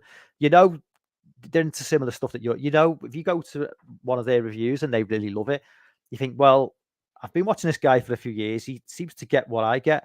Whereas if you go into like the sort of like mainstream, like reading Empire or listening to like something like Mark Commode on the radio, you don't really know what their agenda is. They may have a particularly snobbish opinion about something where they just pick and fault, it's like, and it's like, well, okay, you think that's a 2-star movie and you think that's a 5-star movie, but for all I know, you're going into it with like a certain mindset. And well, I mean, I think Mark Bode's a good example actually, because he, what I used to listen to him quite a lot. and read quite a lot of his stuff, and I don't mind him at all. But one thing that I found is he's the most interesting when he's talking about The Exorcist, because it's a film that's his favorite film and he loves it, and he knows so much about it and he's so passionate about it, and he brings that love and passion. That's the only time I'm really interested in watching or listening to him now. And I think that kind of ties in with what we were saying. Like when if you're reviewing 100 150 movies, and it's impossible to kind of pick out, this is a 3-star, this is a 4-star, this is a 2-star. It just becomes like some sort of aggregating system of numbers and really there's no substitute for just kind of just looking at something and going, oh, that might be up my street. Oh, it was shit. Never mind. Try another one. But being open to it. I mean, that's the thing. Just being open to something being really cool. Like this, for example. Like I'm probably more likely to steer away from British movies, certainly around this time, because I was just like, I'm not like into Mike Lee or, like I said before, like that poverty porn stuff, because it just feels like it's just punching, or not punching, but kind of taking advantage of people that kind of like tourism, like poor tourism, like a posh guy hanging around with some like a rough group of lads to kind of just get a bit of a buzz. Yeah. And it just put me off. But this is so real because it's Shane Meadows' lived experience. Yeah.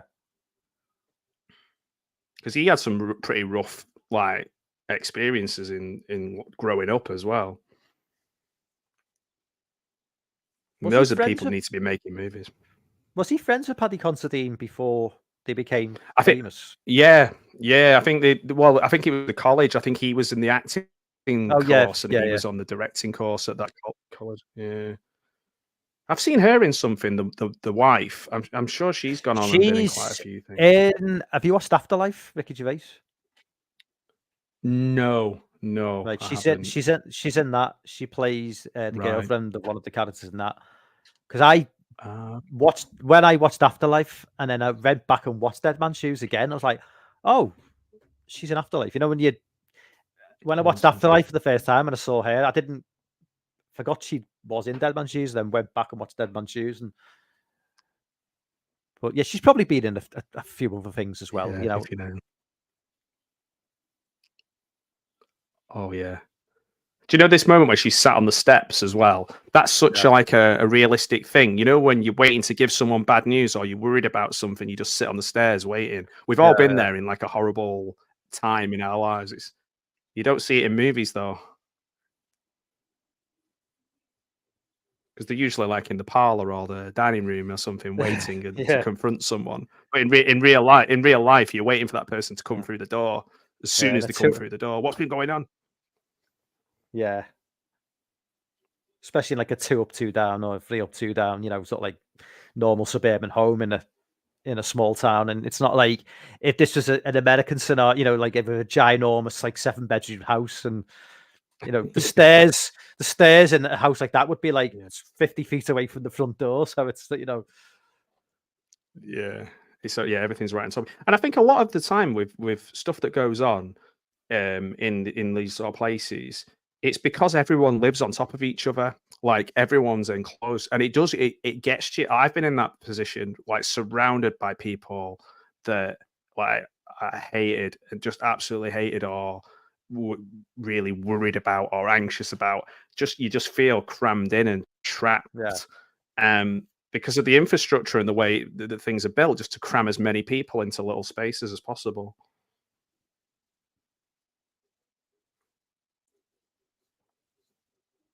He's remembering it all as well, what he's done and his part in it, even though he was like, he's relatively passive, isn't he, the guy? Yeah. But he was there, Yeah. It's not like he's fully involved and he's like done a full 180. He was never. It's one of the. There's always whenever people, when your kids and that, there's always like a ringleader. Then there's a group of like willing assistants, and then there'll always be like 1 or 2 on the edge. And only part of that group because they don't want to be left out. And if you're part of that group, then you're not getting bullied. But they never really want to be. Exactly. So they tag along to avoid. You laugh at the jokes even though they're not funny. Yeah. Yeah. Oh, 100%. Yeah. It's hard to kind of explain that. Like, we had a mate when I was a kid who was like really rich lad, and he lived on his own little private road and what have you. And we'd go around to my other mate's house who lived in like the sort of the other side, and I was kind of in the middle. And he was like, I remember us going around and there was some stuff going off, and there was just like a guy was just like pelting somebody with like a car crutlock, lock, just smashing him. And like the guy was quite well, he was like, "Oh, we need to do something. We need to do something." And my mate Andy was like, lived there. He was just like, just head up, walk past like he's seen it every single day of his life. Yeah. And it's a hard mentality to kind of put onto film, that idea that like these horrible atrocities do happen in the name of leisure, like going back to what we said right at the beginning. Hmm.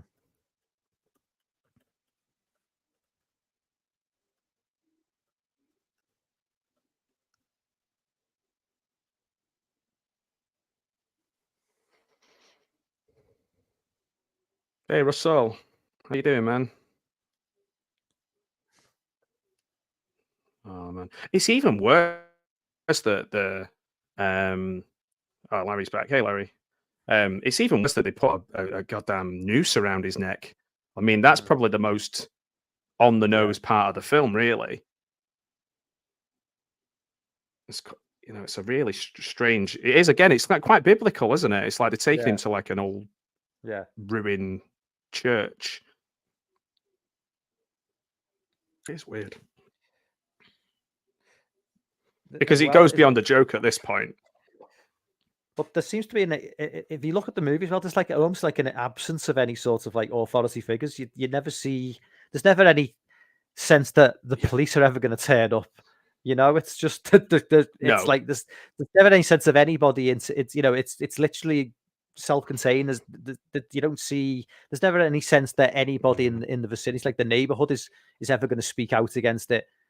It's almost it's almost like a kind of like a Wicker Man mentality where everybody's, you know what I mean? Yeah, there's. I think in these little communities, though, a lot of it is like it's self-governed. Like I can think of. I mean, I'm not saying I was in the roughest place or whatever, but a lot of stuff that went on around our way, you'd never see a police officer come round. Never, not at all. Yeah. No matter what happened, it'd have to be something because Yeah, nobody'd phone them. Nobody'd phone them. Nobody'd do it because you'd be worried that they'd come and knock on your door, and then you'd be like, oh, he was the one who rang or whatever. Well, that's the thing, isn't it? Especially in the smaller the community, like the idea of being a grass is kind of like, it's almost like worse than being the offender. So somebody could be bashing shit out of someone with a crook lock, and like the neighbors will turn a blind eye. But if you grass on them, the neighbors will be like, "That's disgusting what you've done." You know what I mean? As if that's worse than. Yeah. Isn't it funny how that mentality is so deep? It's like I watched an interview with Joey Barton the other day. I don't know if you saw it. No. And he was talking about one of his relatives who is in prison. Oh, and he yeah, was making it seem like he got in a bit of a scrap. But it wasn't a bit of a scrap. It was like, when you look at the facts of it, it was horrendous. Yeah. Well, it was in Liverpool. Yeah. That was obviously like a massive deal where I was, Awful. Yeah, it was basically just a racist attack. Yeah. And when you like the actual coroners, because on you can put like context on things on Twitter. So underneath his interview, they put the context. They just literally put the coroner's report, and it was what he was like calling like a bit of a scrap, and then he just broke it down on what happened to this poor bloke. And you're just thinking, just fucking. Again, it's like that idea that grassing on someone or going to prison for it is worse than what they actually did. Yeah. It's insane. But this is the same sort of mentality with these guys. But obviously there's that, like I say, I hadn't thought about the one fella until you mentioned it then, about how key he is, that one guy who has kind of left the group and settled down. how key he is to the story until you mentioned it. In my head, it's always just been a straightforward revenge film, like you know, I don't know, not Last House on the Left, but some, like kind of, well, something terrible will happen, and then later on we'll get revenge.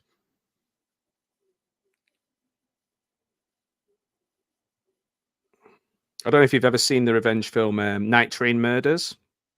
No. Aldo Lado film. It's a good one. It is a good one. Is it old, like an oldish film, or is it American? Yeah, it's like mid. It's Italian, I believe, but it's set in Germany. I think, if I can remember correctly. But it's a really good film. It's basically something happens on a train, and then revenge ensues. But it's really well made, because it's not like Last House on the Left, whereas I find that quite hard, because I know that the making of the film was particularly difficult for the actors, and also even Wes Craven doesn't like it. But Night Train Murders for me is a little bit more straightforward revenge. I'll add that to my ever expanding watch list of movies. It's often free in a lot of places as well. Yeah. Problem with I've got like IMDb. I've got like a watch list, and problem with that is you put in like I'll put in Night Train Murders, and then I'll scroll down, and it'll be like, if you like that, check. And then there's another long list of films which I've not seen to like add to the list. So the list just gets longer and longer and longer. And well, the guy who directed it, Aldo Lado, he passed away last week, and he also did a film with George Lazenby in it, where George Lazenby's character is dubbed all the way through the film. It's a really weird choice. Yeah. But yeah. Oh, here we are. We're well into day 5 now.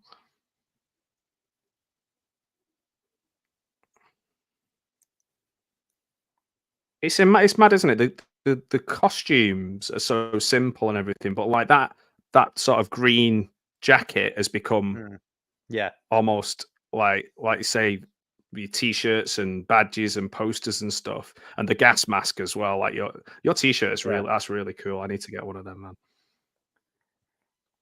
Yeah, I think it was off Amazon. I don't know who was the seller. I mean, it was just one of those where I just literally typed in Dead Man Shoes t-shirt, expecting no results, and then popped up straight away. I was like, I definitely have to have that. Oh man, Cliff Booth, Once Upon a Time in Hollywood. We got him. We got the guy. I love it. I'm currently working my way through the Once Upon a Time in Hollywood book. I started reading it on holiday about a year and a half ago, and then I just stopped. I've just got into this habit of just stopping books halfway through. I'm reading a weird combination of books at the moment. I'm halfway through Kenneth Williams's diaries as well. I find it hard. I just moved on to like. I just can't get into reading.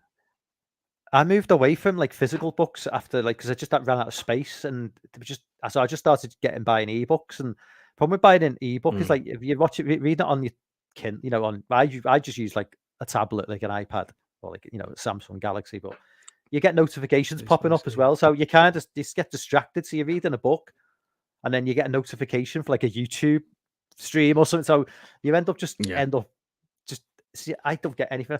A great book though. I can recommend is because I've not read that many books in the last couple of years. Well, Hellraisers, which is about the life and times of Richard Harris, Oliver Reed, Richard Burton, and Peter O'Toole. Really good. Yeah, really good. It's just amazing. Richard Harris is one of my favorite actors of all time. It just follows their careers, like from childhood to like death, and there's some of the exploits they used to get up to. Like some of the stories are just fantastic. Especially with I love stuff like that. Do you know, I've got I got an LP of Richard Harris reading poetry and singing. I just found it in a charity shop for 50p.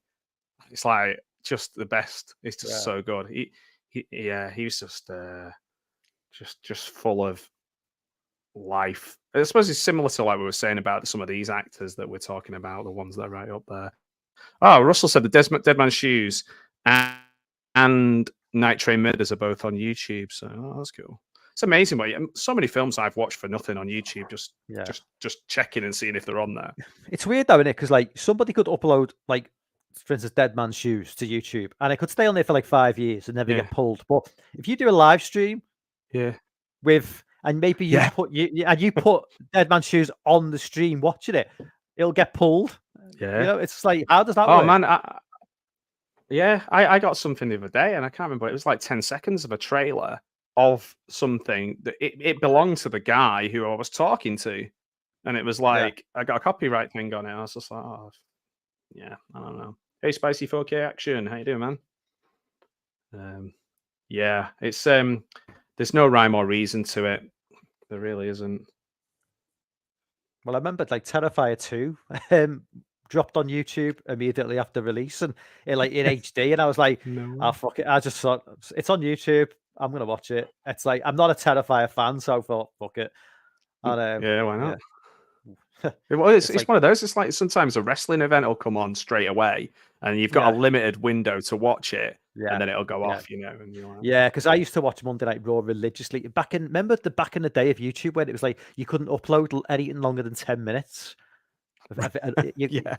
So Monday Night Raw used to be like uploaded into like about 15 different 10-minute clips, and I used to watch it as quickly as it could before it get taken down within 12 hours or so, but they'd always be there.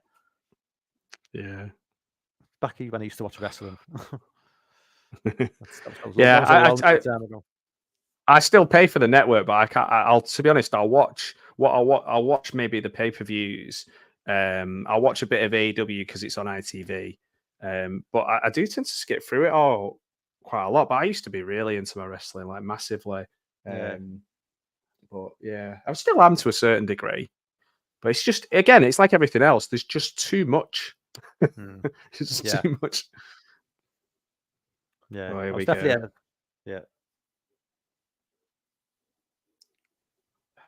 Giving him the knife as well is like, in that sense, Richard's still got the power, hasn't he? Like he's like, you're all right, mate. You know, I want you to do. The way they say mate around that part, it's a different way of saying mate. It's so gentle. It's such a loving way. It's like you believe that they really are your mate. Yeah.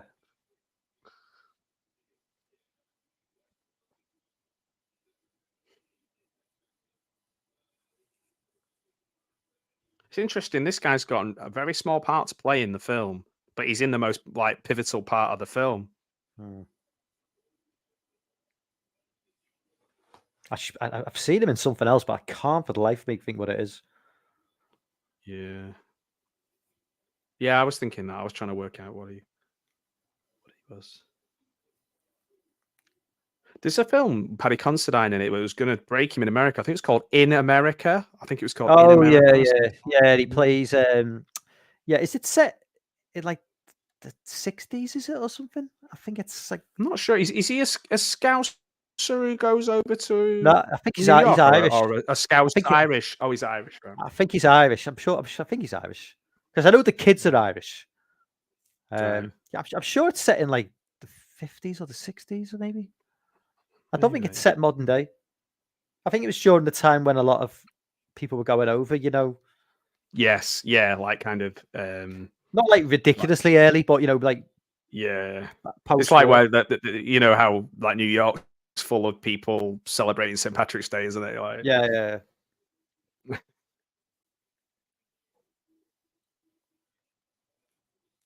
I literally was in Matlock the year before last on like a get together with a group of people, like friends that I hardly ever we see each other maybe once a year. We're in like a little farm, and I never even thought to try and find any of these places. Yeah, but then again, it's not exactly. I'm not sure I would get a nice feeling for going to watch. go to this. Oh look, this is where they hung him. This is where they. Yeah, I've been to a few sort of like I've done like a bit of the American Werewolf in London stuff. You know, where where they get dropped off at the beginning, you know, on the moors. It's actually on the like English Welsh border down by the name escapes me. It's sort of down to the left of the Cotswolds. I can't remember the name of the town, but yeah, and obviously like Oh, the okay. slaughtered And my the geography's slaughtered lamb. terrible. Hey, backtrack. Yeah, Some, the slaughtered lambs in Wales. It's in like a little Welsh village. It's not in Yorkshire. right. Yeah, because never it's where all you over the think place, that film, isn't it? Yeah, Like in terms yeah, of bits of it. yeah. It's never where you think it is. No. So this part at the end where it goes above, and they're obviously filming it. This is pre-drone and all that. So somebody they'll have to, I Yeah, don't know how they'd have got all this footage, but it kind of does sort of show you. It zooms out, doesn't it, and shows you these little yeah, towns, these little, all this is going on in every yeah. town. It's so powerful. I think it's got still got a very good rating everywhere in all the aggregators and everything. All the, it's still considered a Well, great if you, film. It's still considered. I don't know if you're subscribed to Pizzal on YouTube. He's like one of the bigger horror channels. He's got like 50,000-60,000 subs. I'm one of his patrons. I used to be part of his like the tier member where you could like recommend films for him to watch and he'd review them. And I recommended Dead Man's Shoes, Right. and he'd never heard of it, and he raved about it. I'll send you the link to the review. Oh, I sent him a few that'd movies. be good. Yeah, because I sent. Yeah, 7.5 on IMDb. Yeah. So it's people. I sent him Dead Man's Shoes, Kill List, Wilderness, and another one. But yeah, he loved them because he's hardcore like horror movie fan. But a lot of these like sort of like low budget like British movies kind of pass a lot of the American guys by, and so it's like it's nice to be able to recommend. Yeah. It's nice to recommend something that they've not seen because there's very little these guys haven't seen. A lot of these like horror guys are like serious about the movies and they've seen everything. But so it's nice to try and find something that they haven't seen, and if they really love the movie as well. Yeah. Yeah, I mean, that's why I think Host was such an outlier for me. Was like the Host kind of took off internationally, and it's just such a small British film group of people, similar to this film, where they just kind of got to. It's like it surprised people how well it did. It just kind of just matched the time, I guess, what was going on at the time. Yeah. So like, yeah, it got me back into being maybe open to watching a few more films that I probably wouldn't have done before. It was funny because. So go ahead. No, so I was just going to say, did you see the guy who directed Host? Did you see the next movie he made set around the pandemic? Dashcam.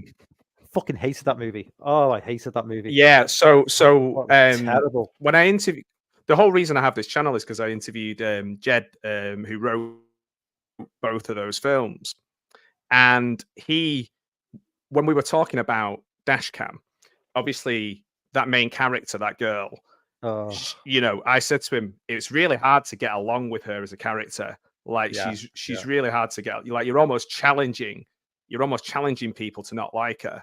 And he's like, totally. That's what we were doing. We almost wanted to go the complete, because they felt that Host was really accessible, and it was almost like, what's the most kind of difficult to get into, and in that sense, they succeeded because I'm with you. I found Dashcam not even on the same level as Host, and I didn't say that directly, but it just wasn't my cup of tea. Let's put it that way. I'm sure there's some people loved it, but I think generally they didn't. She's an interesting character, but apparently she is kind of like that in real life. That's like kind of her. So it's more like almost like a fly on the wall, but just throw in some horror.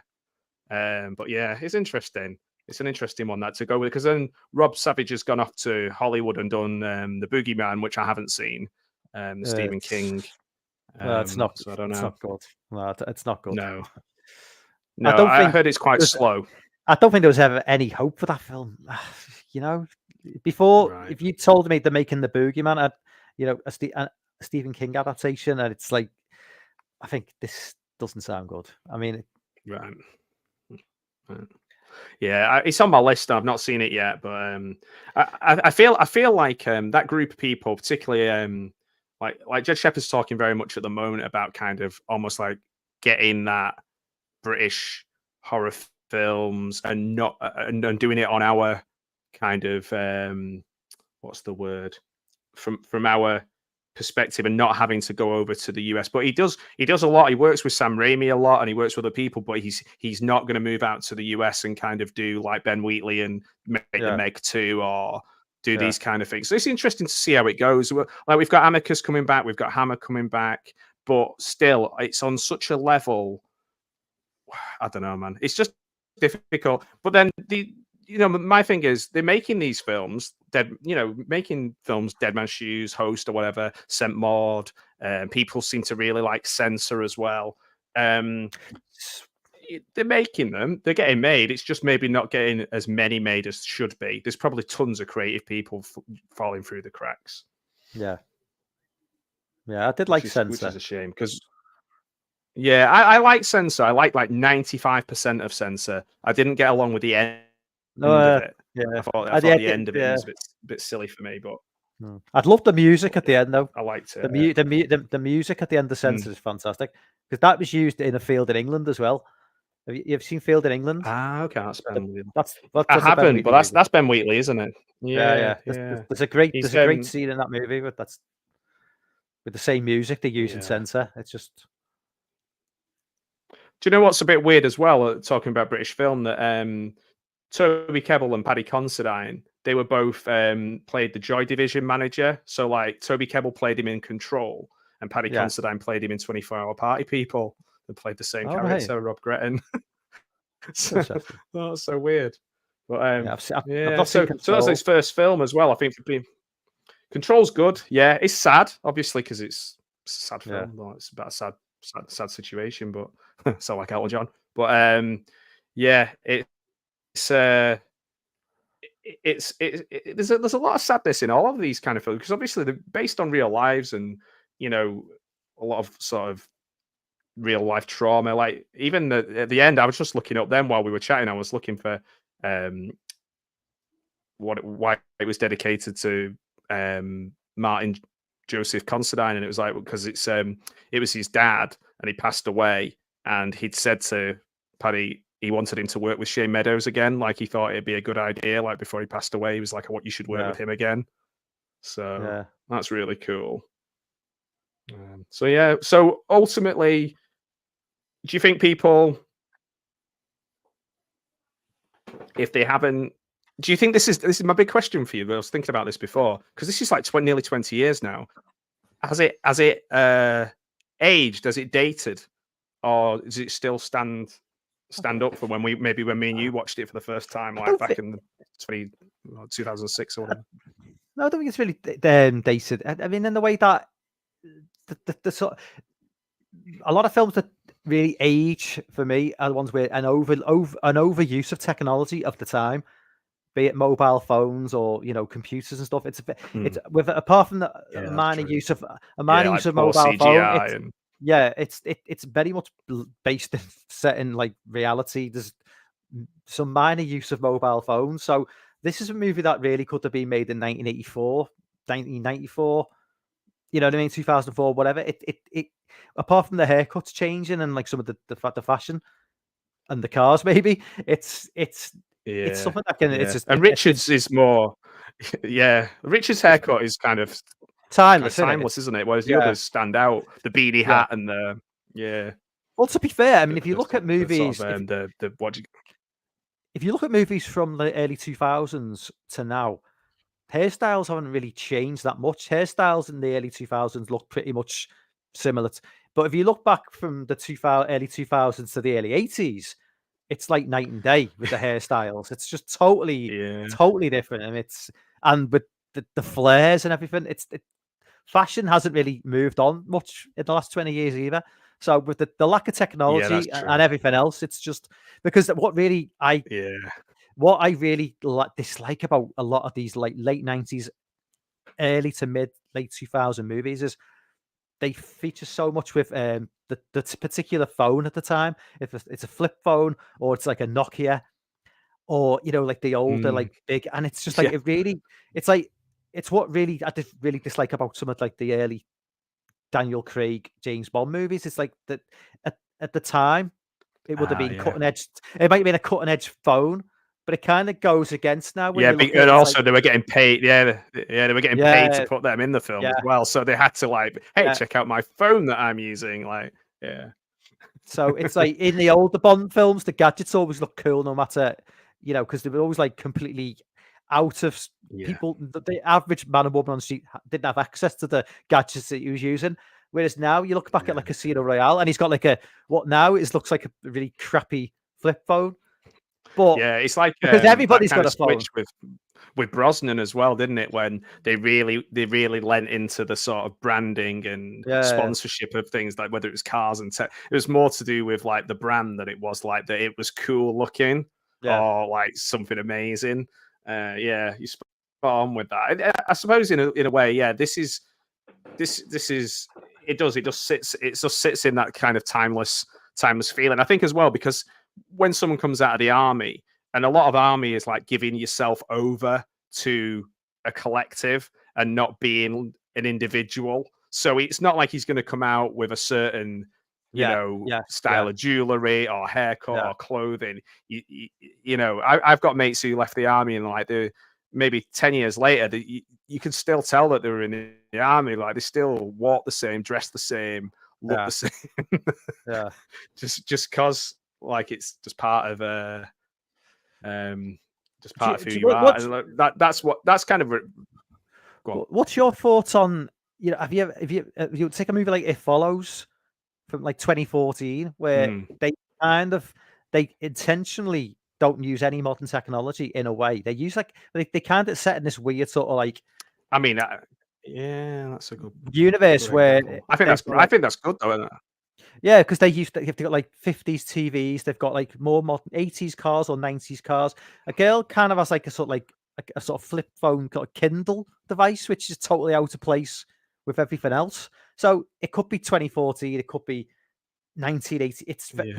It deliberately doesn't try and age the film to any set time, which I think is just a really, really clever way of making a movie.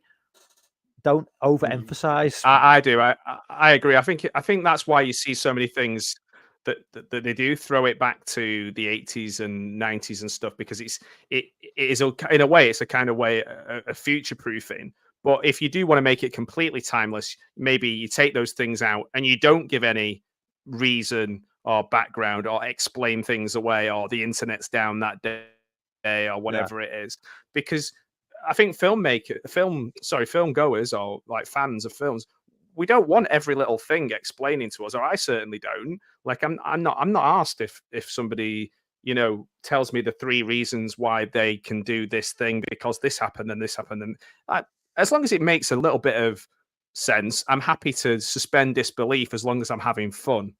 Like it's like you don't need somebody sat on a computer go, right, I'm in part 1 of the mainframe. Okay, I've bypassed security. Tap tap tap tap tap. Now I'm in here. Okay, tap tap tap tap tap. Like we tried that in with things, some of the films like The Net and Sneakers and things like that in the 90s, and it's not the most engaging way of making a film. So like if you want to future proof it, I guess you do just get rid of all the things that slow down the story. I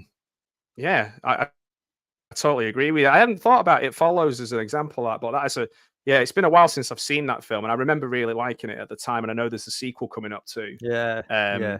It's a shame he's had to make a sequel because he's tried like a really strange out of left field film after it.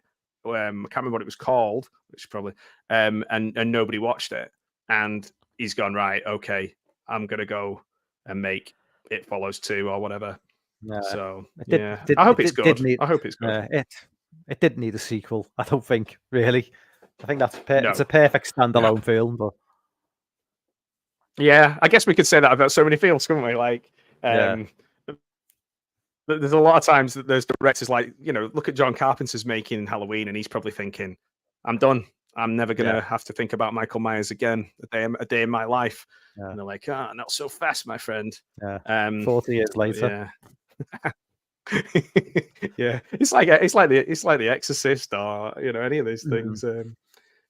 But yeah, it's just can you imagine making like a Dead Man's Shoes 2, and 20 years later, it's like Paddy Considine had a son. We never discovered him.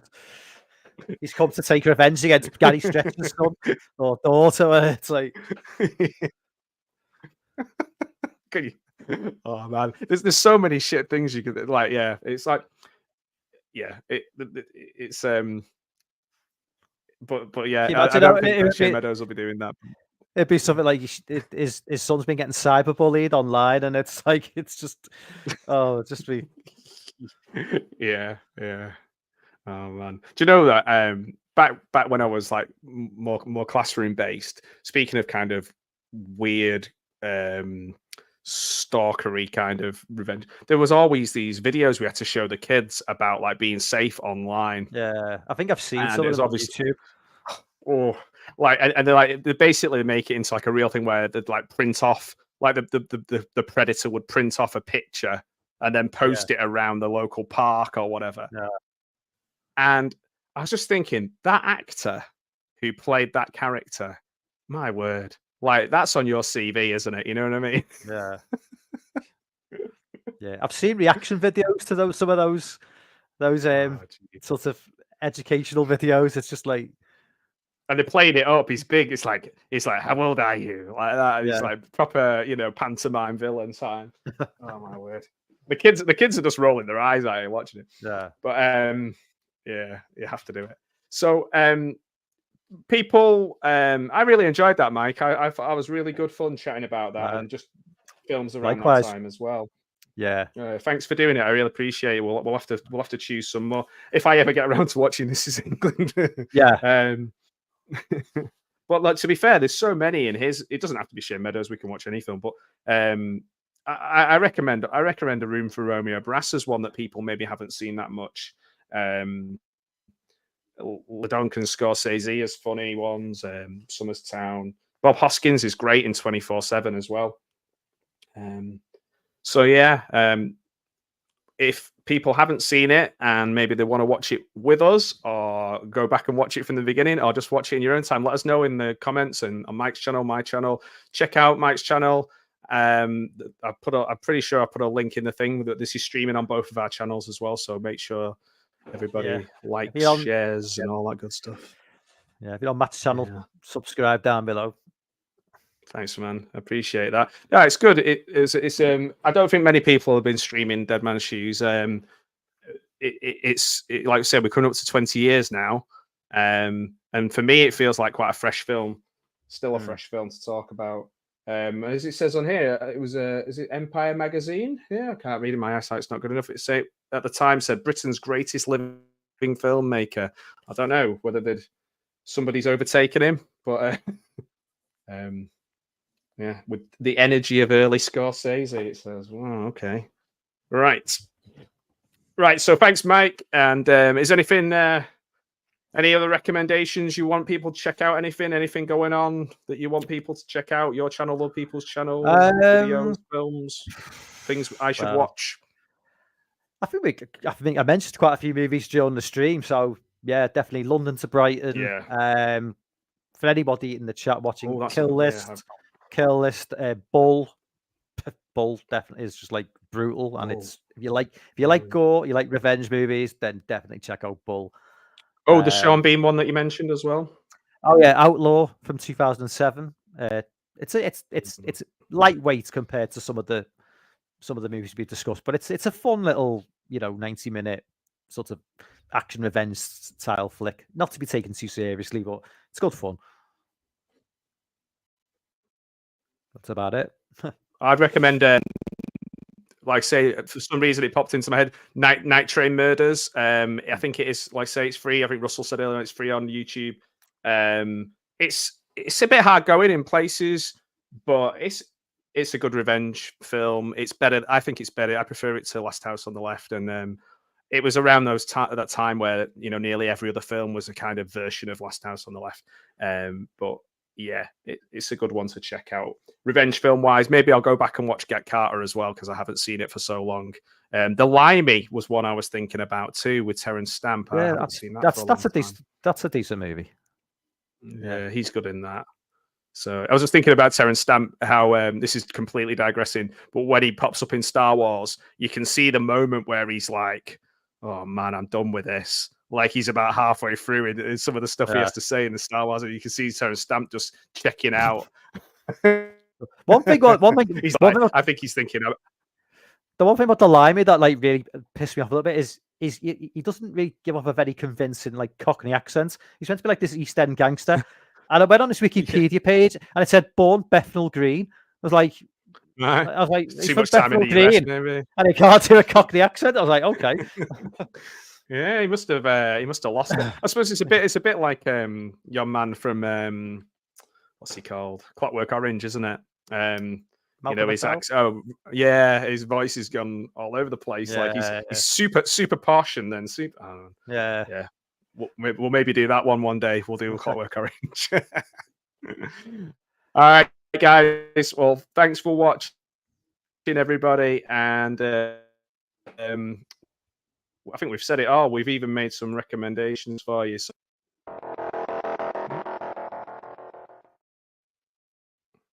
We've done it. Oh my word, it's so slow.